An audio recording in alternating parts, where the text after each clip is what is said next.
As you probably know, consistently winning Bed Wars matches isn't much of a challenge if you're skilled at PvP and have the right talents, runes, and so on.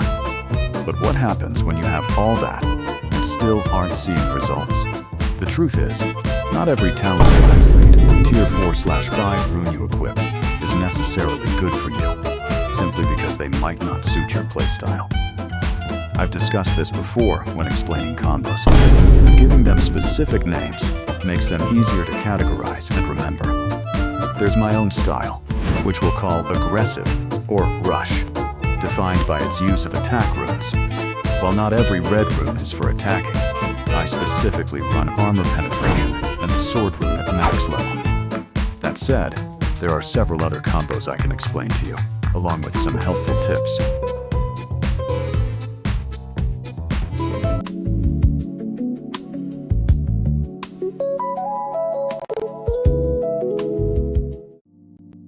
We'll start with the most balanced setup, as it meets a player's basic needs.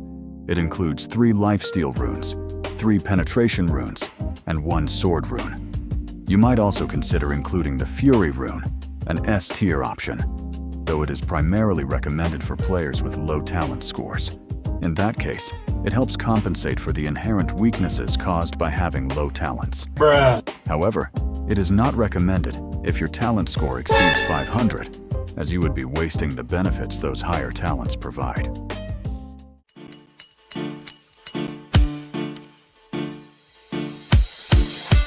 Hey, what's up, everybody? This is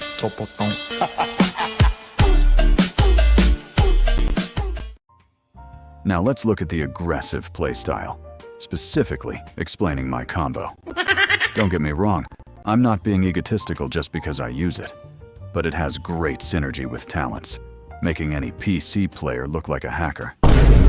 Anyway, you'll need 4 armor penetration runes, max level is best, and 3 sword runes. I should warn you now that you'll need high-level talents. Otherwise, this combo basically just hands the win to your opponent on a silver platter.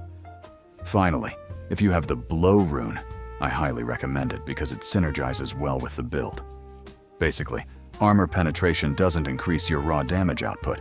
Instead, it reduces the effectiveness of the opponent's armor, up to a maximum of 64%. Then you have a 1.20 times damage multiplier.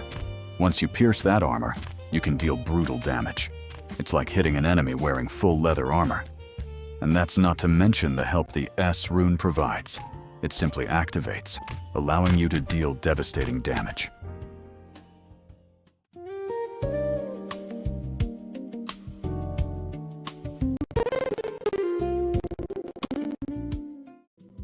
As I mentioned, I promised to give you some tips.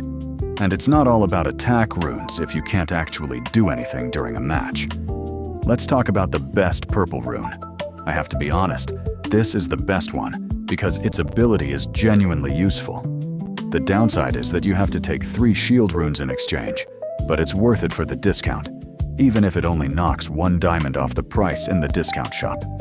You can do the math yourselves, but this rune is a solid choice, especially since enchantments are overpowered in ranked mode, given the 8% chance to get a diamond. There's really nothing to complain about, though if you ask me, it falls short compared to other S-tier runes. Take the Lord rune, for instance. It forces you to hold on to 20 emeralds just to deal a bit of damage, which is actually negligible and useless, since players will end up spending those emeralds on armor, swords, potions, and so on. I won't critique the last one, the Guardian rune, but it isn't anything special. It just doesn't stand out compared to the other runes we've looked at.